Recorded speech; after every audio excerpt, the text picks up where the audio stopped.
Hi, welcome to another edition of What You Drinkin' from Quirks Media.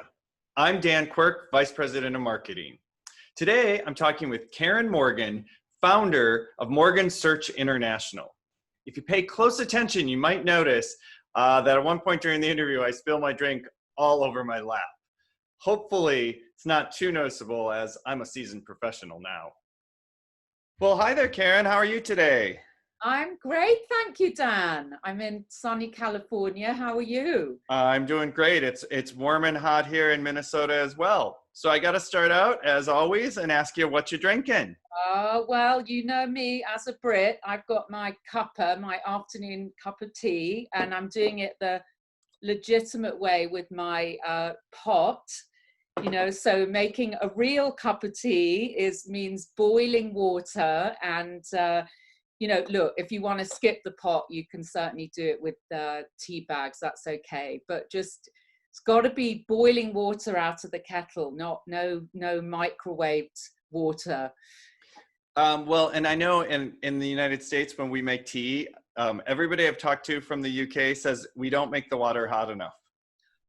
I was horrified, Dan, when I moved here. I think every Brit just has like a meltdown when they first move here, because when you order a cup of tea, right, at a restaurant, you get a tea bag and like this lukewarm cup of water, and no, that's not Yep. tea. It's got to be boiling right. Maybe that's why we don't drink so much.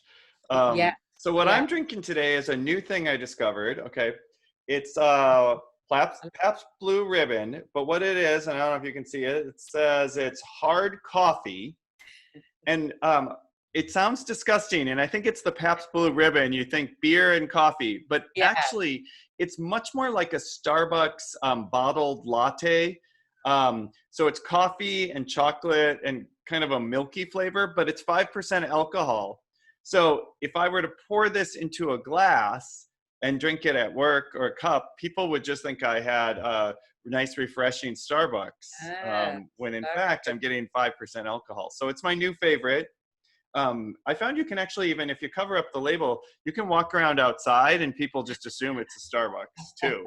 So now that everyone's working at home, no one's going to know the difference, right? Unless right, exactly. You get your coffee fix and you start happy hour a little early. Well, I wanted to start out by asking you, since you work in the executive recruiting area, one of the things that we see year after year on our annual compensation and salary survey is that women make up the majority on every single job title that we have, until you get to the very senior level, the CEO, the senior vice president, and all of a sudden, women are no longer represented. And as part of that, we also see across all job titles that women are paid less than men in these areas. So I just kind of curious, how do we fix that? Yeah, great question. And I think there has been a lot of progress. I think one of the big things that has happened over the last decade in particular is that women have started to realize that, okay, if we're going to move forward, we need to support each other. I think perhaps 20 years ago, if a woman was in a position, a senior leadership position, she wasn't necessarily looking to bring other women along because, it was such a big deal that she got there in the first place. I mean, of course, there were exceptions, but there wasn't always this mentoring and bringing people along. And I think that's really, really changed. For instance, women in research that Kristen Luck started has been a great sort of move forward to that. And I think just generally it's got to come from within, and also other women have to see women in those leadership positions. But look, to be frank, there is still a bit of a boys network, and it used to be old boys network, and now it's a little bit new boys network in the sort of particularly the sort of tech side. So I think it's really about continuing to kind of beat that drum and trying to push that within your, if you are in a leadership position, try and bring other women along with you.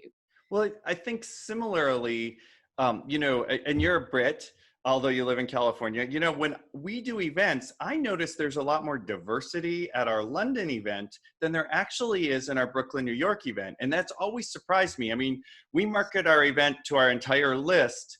And so if I assume that it's equally represented of the New York area, it says to me that there isn't very much diversity, at least in the United States, you know, in the research industry as well. And I know we're two white people, so it seems weird that we're talking about diversity and how we could solve this. But the truth is, if it is mostly white people in positions of power within the industry, how do we change that as well? How do we make sure that we're representing, you know, the full spectrum of citizens in the United States? Yeah, another, I mean, obviously a very, very, you know, important issue right now. I mean, it's always an important issue, but it's been highlighted, and I think hopefully there's some real momentum behind it where things can change. I think one is seeing people of color in leadership positions. And I was looking, you know, there are only 5 CEOs, African American CEOs in Fortune 500 companies in the US, and it's actually gone down. There were 7, now there are only 5.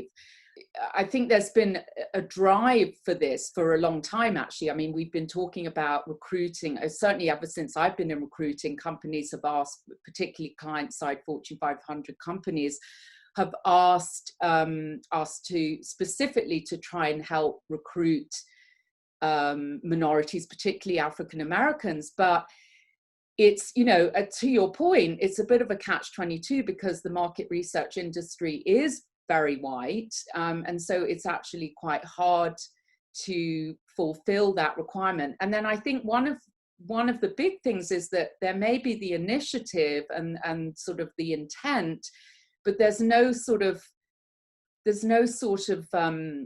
are no metrics, so people are not told, okay, you need to, so no one's really been fully accountable, and perhaps also it's not coming from the top. I think it has to come from the top and be you know, just a very clear initiative, and you've got to get buy-in from everyone. And then also, I think, you know, if you look at the MMR programs, first of all, there aren't that many to begin with. There are a few more these days, but I think starting there would be a great place. It does seem to me that we're going to, as an industry, have to make a concerted effort on both of these issues. And maybe it's something, you know, whether it's we get CEOs together to talk about how we do this, and maybe it is a matter of setting a goal. Even if you don't meet the goal, at least having a goal is something we can reach for. So hopefully this conversation will spur that. But to keep things moving and change subjects, going a little bit lighter, I'm going to randomly draw out a question out of our box here. Okey-dokey. And my question for you is, during this pandemic, how have you been keeping yourself busy? What hobbies do you have?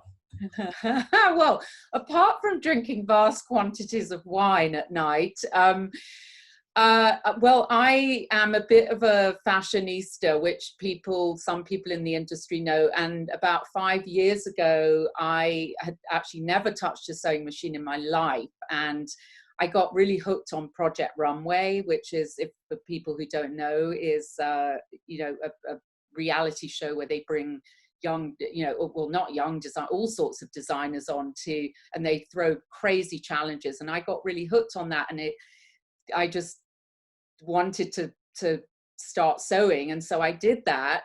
And, you know, I thought I would have more time and be cranking out all sorts of things. I'm sorry to say that I haven't, but I have picked up some old knitting projects. That's quite a good outlet in the evening. So is the outfit you have on now one that you made then? I did make this, yes. This very nice. I don't know how much I can move around with the background. Very nice. Well, it has been an absolute pleasure speaking with you today, learning a little bit about your fashion, and also hearing about the things you think we need to do to break the glass ceiling for women and also get more diversity within the industry. I thank you for taking the time with to talk to us and sharing what you're drinking. And we'll talk to you soon. All right, Dan. Cheers. Thank you.